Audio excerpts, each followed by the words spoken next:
Hello बच्चों, मैं आशीष झारिया स्वागत करता हूं आपका मेरे यूट्यूब चैनल स्टडी विथ एजे में। और इसमें आज हम देखते हैं आपकी एड ग्रेड अभ्यास पुस्तिका कक्षा 8वीं की जो है विज्ञान, गणित और सामाजिक विज्ञान की है। इसमें आज हम विज्ञान का अध्ययन करेंगे, विज्ञान विषय का अध्ययन करेंगे और इसका हम पूरा देखेंगे। एड ग्रेड वर्कबुक जो है इसमें ये जो प्रश्नोत्तर पुस्तिका है आपकी, इसमें हम देखेंगे पाठ 1 फसल उत्पादन एवं प्रबंध। और इसके प्रश्नों को आज हम देखते हैं और इसके हल को हम लिखेंगे। फसल उत्पादन एवं प्रबंध में देखते हैं हम अति लघुत्तरीय प्रश्न। प्रश्न नंबर 1 है आपका, फसल का वर्गीकरण किस आधार पर किया जाता है? प्रत्येक वर्ग का नाम लिखकर दो दो उदाहरण हमको देना है। तो हम लिखेंगे यहाँ पे कि फसल को दो वर्गों में बांटा गया है। पहला है बच्चों खरीफ की फसल और दूसरा है रबी की फसल। तो खरीफ की फसल के उदाहरण लिख दीजिए, जैसे धान है, मक्का है, सोयाबीन है आदि। ऐसे ही रबी की फसल के उदाहरण लिख दीजिए, गेहूँ, चना, मटर, सरसों आदि। इसके बाद हम अगला प्रश्न देखते हैं। प्रश्न नंबर दूसरा है, खरपतवार फसलों को किस प्रकार नुकसान पहुंचाते हैं? खरपतवार यानी क्या होते हैं बच्चों? जो आप देखे होंगे धान है या फिर आप कोई भी पौधा लगाते हैं, चना है, मसूर है ना, कोई भी ऐसे हम फसल उगाते हैं तो वहाँ पे जो घास उग जाती है उनको बोलते हैं हम खरपतवार यानी चारा। तो खरपतवार फसल को किस प्रकार नुकसान पहुंचाते हैं? तो उत्तर में लिखेंगे हम, खरपतवार एक ऐसा अवांछित पौधा है जो बिना बोए ही खेतों तथा अन्य स्थानों में उगकर तेजी से बढ़ता है और अपने समीप के पौधों की वृद्धि को दबाकर उपज की क्षमता को घटा देता है, जिससे फसलों की गुणवत्ता गिर जाती है। इस प्रकार से आप लिखेंगे प्रश्न दूसरे का उत्तर। प्रश्न तीसरा देखते हैं हम, मिट्टी में रहने वाले केंचुए एवं सूक्ष्म जीवों को किसानों का मित्र क्यों कहा जाता है? आपने देखे होंगे कि केंचुओं को किसानों का मित्र कहते हैं ना, तो क्यों कहते हैं वो हम लिखेंगे। तो उत्तर है, मिट्टी में रहने वाले केंचुए एवं सूक्ष्म जीवों को किसानों का मित्र इसलिए कहा जाता है क्योंकि यह मिट्टी का अपरदन करके और उसे उपजाऊ बनाते हैं, जिससे किसानों की फसलों में बढ़ोतरी होती है। इसलिए केंचुए एवं सूक्ष्म जीवों को किसान का मित्र कहा जाता है।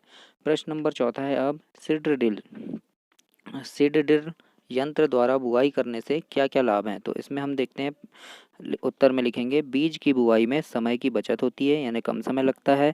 दूसरा लिख दीजिए, बुआई के समय मजदूरों पर होने वाली लागत में कमी आती है यानी मजदूरों को जो पैसा देना पड़ता है वो इस यंत्र के माध्यम से कम पैसे खर्च होते हैं। तीसरा लिख दीजिए, प्रत्येक लाइन के बीच में निश्चित दूरी होती है। जैसे हम हाथ से लगाते हैं तो दूरी कम ज़्यादा हो जाती है, लेकिन जब हम इस मशीन से लगाते हैं तो एक निश्चित दूरी होती है। अब देखते हैं लघु उत्तरी प्रश्न। लघु उत्तरी प्रश्न में प्रश्न नंबर 5वां है, खाद देने से फसलों को क्या क्या लाभ होते हैं? तो हम लिखेंगे, मिट्टी में वायु संचार बढ़ता है। दूसरा लिख दीजिए, मिट्टी में जल धारण की क्षमता व जल सोखने की क्षमता बढ़ती है। तीसरा लिख दीजिए, मिट्टी में टॉप का स्तर सुधरता है। चौथा लिख दीजिए, पौधों की जड़ों का विकास अच्छा होता है। और पांचवा लिख दीजिए, मिट्टी के कण एक दूसरे से चिपकते हैं व मिट्टी का कटाव कम होता है ना। खाद देने से ये सब चीज़ें होती है। प्रश्न नंबर 6वां है, फसल को बोने से पूर्व आप स्वस्थ बीजों का चयन किस प्रकार करेंगे? तो उत्तर में लिखना, फसल को बोने से पूर्व पहले अच्छी गुणवत्ता वाले साफ एवं स्वस्थ बीजों का चयन किया जाना चाहिए और किसान अधिक उपज देने वाले बीजों को प्राथमिकता देते हैं। यानी फसल हम बोते हैं तो उससे पहले हमको साफ सुथरे एवं अच्छे बीज होने चाहिए, कटे फटे टूटे है ना, या छेद वाले बीज नहीं होने चाहिए। तो इससे क्या होगी, फसल अच्छी होगी। 7वां प्रश्न लिखेंगे, फसल के भंडारण से पूर्व धूप में सुखाना क्यों आवश्यक है? यानी फसल भंडारण मतलब फसल को जब हम काटते हैं उसके बाद उसको रखते हैं है ना, बोरी में भर के रख देते हैं घर में, तो उसका भंडार करने से पहले उसको धूप में सुखाना चाहिए। और क्यों सुखाना चाहिए वो हम जानते हैं। तो फसल के भंडारण से पूर्व धूप में सुखाना इसलिए आवश्यक है क्योंकि इन्हें नमी, कीट यानी कीड़े, चूहों एवं सूक्ष्म जीवों से सुरक्षित रखना होता है। ताज़ा फसल में नमी की मात्रा अधिक होती है, मतलब ताज़ा फसल थोड़ी गीली होती है ना। यदि फसल को सुखाए बिना भंडारित किया जाता है, मतलब बिना सुखाए हम रख देते हैं, तो उनके खराब होने अथवा सूक्ष्म जीवों के द्वारा आक्रमण से बीज खराब हो जाते हैं है ना। अतः भंडारण से पूर्व बीजों को हमें सुखाना आवश्यक है। इस प्रकार से बच्चों आप लोग लिखेंगे। प्रश्न नंबर 8वां देखते हैं, उर्वरक और खाद में क्या अंतर है? उर्वरक और खाद ये दोनों ही खाद हैं, लेकिन उर्वरक में क्या अंतर है और खाद में क्या अंतर है ये हम जानते हैं। तो ये हो गया उर्वरक और ये हो गया बच्चों खाद। इसमें पहला नंबर देखेंगे, उर्वरक एक मानव निर्मित लवण है और खाद में पहला नंबर क्या देखेंगे, खाद एक प्राकृतिक पदार्थ है, यानी खाद प्राकृतिक है, लेकिन उर्वरक क्या मानव बनाते हैं ना, जैसे यूरिया हो गया और भी होते हैं ऐसे। दूसरा में उर्वरक में लिखना, उर्वरक का उत्पादन फैक्ट्री में होता है, फैक्ट्री में बनता है। लेकिन खाद में लिखना, खाद खेत में बनाई जाती है ना, गोबर से ऐसे और भी बहुत सारी चीज़ें, पत्तों से, सूखे सूखे पत्तों, इनको जमा करके और खाद बनता है। तीसरे में लिखना, उर्वरक से मिट्टी को ह्यूमस प्राप्त नहीं होती है और खाद से मिट्टी को ह्यूमस प्रचुर मात्रा में प्राप्त होती है, ना बहुत अधिक मात्रा में मिलती है। चौथा लिखना, उर्वरक में पादप पोषक नाइट्रोजन, फास्फोरस, पोटेशियम अधिक मात्रा में होते हैं और खाद में पादप पोषक तुलनात्मक रूप से थोड़े कम होते हैं, लेकिन क्या है, खाद फसलों के लिए बहुत अच्छी होती है। तो ऐसा आप लिख सकते हैं प्रश्न नंबर 8वां में। अब प्रश्न नंबर 9 देखते हैं, सिंचाई के पारंपरिक तरीकों के नाम लिखिए। तो कौन कौन से तरीके हैं, तो मोट यानी घिरनी द्वारा सिंचाई होती है, फिर चैन पंप होता है, देखे होंगे आपने, ढेकली होती है और रहट होता है, उत्तोलक तंत्र भी जिसको बोलते हैं। प्रश्न नंबर 9 देखेंगे बच्चों, जल की कमी वाले क्षेत्र में सिंचाई किस विधि यानी सिंचाई की किस विधि का उपयोग किया जाता है, विधि का नाम लिखना है और चित्र बनाना है। तो हमने लिख दिया जा ड्रिप तंत्र, ड्रिप तंत्र से भी सिंचाई होती है ना, जहाँ जल की कमी होती है वहाँ ड्रिप तंत्र से भी सिंचाई होती है। तो ड्रिप तंत्र लिख दीजिए, ऐसे इस प्रकार से एक चित्र बना दीजिए।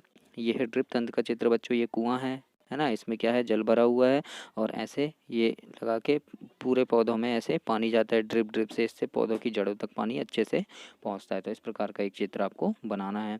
अब प्रश्न नंबर 10वां देखते हैं बच्चों हम, मिट्टी को पलटना और पोला करना क्यों आवश्यक है।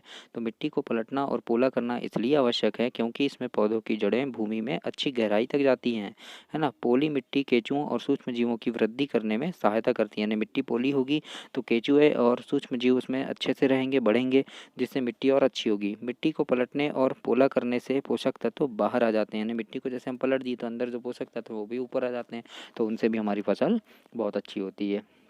अब अगला प्रश्न देखते हैं हम बच्चों, मिट्टी की उर्वरता बढ़ाने के लिए किसान को कौन कौन से तरीके उपयोग में लाता है, उसको हम देखते हैं। तो पहला है, फसलों के अनुक्रम में दालों की फसलों को यानी अवश्य स्थान देना। मतलब जब कोई फसल लगा रहा है, वो तो फसल को लगा रहा है, जैसे धान लगाया तो उसके बाद चलो दाल वाली कोई फसल लगा दे, है ना, या जैसे राहर बो दिया, है ना, अरहर बो दिया, तो ये क्या है, दाल वाली फसलों को भी देना, इससे मिट्टी अच्छी रहती है।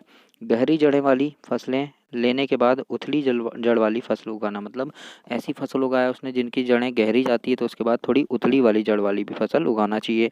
अधिक पानी वाली फसलों को लेने के बाद पानी की आवश्यकता वाली फसल लगाना चाहिए, जैसे धान, मटर, मसूर, सरसों आदि, चना, है ना, चना आदि, इस प्रकार से फसल को लगाना चाहिए। तो ये क्या ये हुआ बच्चों आपका, हमने आज विज्ञान के देखे पहला अभ्यास देखे हैं, है ना। अब पहला अभ्यास देखें, फसल उत्पादन एवं प्रबंध।